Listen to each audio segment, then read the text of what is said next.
HBN టీవీకి స్వాగతం.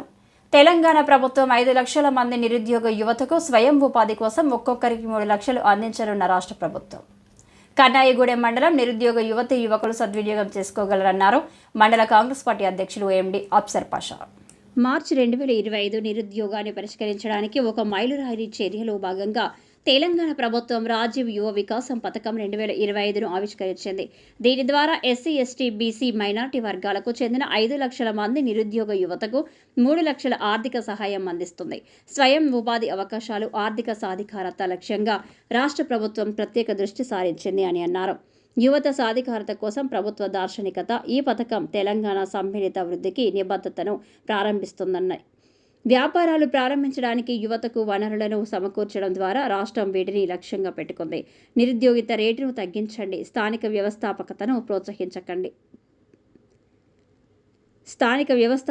ప్రోత్సహించండి, సామాజిక ఆర్థిక స్థిరత్వాన్ని బలోపేతం చేయండి.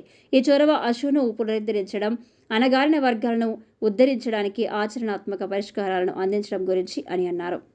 కావున కన్నాయిగూడెం మండలంలోని యువతీ యువకులు అందరూ దరఖాస్తులు చేసుకోవాలని, దీనికి స్థానిక కాంగ్రెస్ పార్టీ శ్రేణులు తమ తమ గ్రామాల్లో ఉన్న యువతీ యువకులను తెలియజేయాలని మండల కాంగ్రెస్ పార్టీ అధ్యక్షులు ఎండి అఫ్సర్ పాషా అన్నారు.